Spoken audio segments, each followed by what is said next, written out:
2021-22 adagi 22-23 sumaina akhoi chahi ani se mathang sitna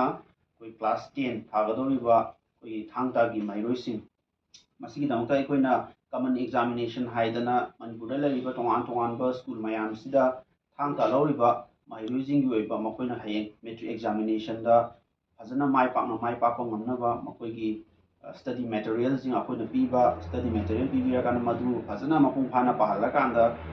akoina thangta loriba maheiroising sigi oiba apunba examination amaka lawjaraga makoisi koina yam chauna KIMACS na mateng adum chahi gudingi pangjaraga examination amaka pangthokjarapani jabsi amang da yawgi dabada class 12 thagadoriba koi thangta gi maheiroising punjalaga handak chahi gi oina di akoina examination ji koi standard ani haijaba tare class 10 amadi class 12 ani sida exam thagadoriba maheiroising pullaga ekoi sinjanaga akoi tharang tawjare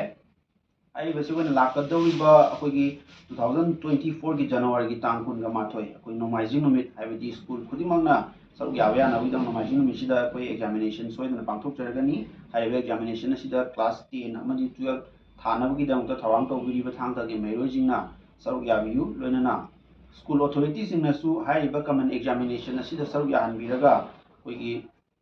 like निंथीना तमहौद्रगसु हाइबा अखोइना maheiroising gi khalaga study materials mayam ama koi tongan ba class 10 amadi 12 ki expert mayam ama tanaraga semjari study material se छात्र की मफम दा फंगन school authority सिंगना सु मतयंग पांगबियु लोयना हौगी बचै सिंदा कोइ तोंगान बा सेंटर कुनगा माथोय कुनगा निथोय मायना थमजरगा कोइ एग्जामिनेशन सेंटर मयाम अमा दा स्कूल मयाम अमा की एग्जामिनेशन पांगथोक जबगा चप अनना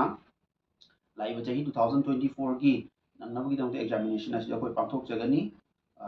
लाइव डिसेंबर की तांग 15 सिबावगी मनुंगदा फॉर्म सबमिशन तौबिरागा कोइगी school authorities in na masi mapung phan ni haina KIMACS ki mai ke degi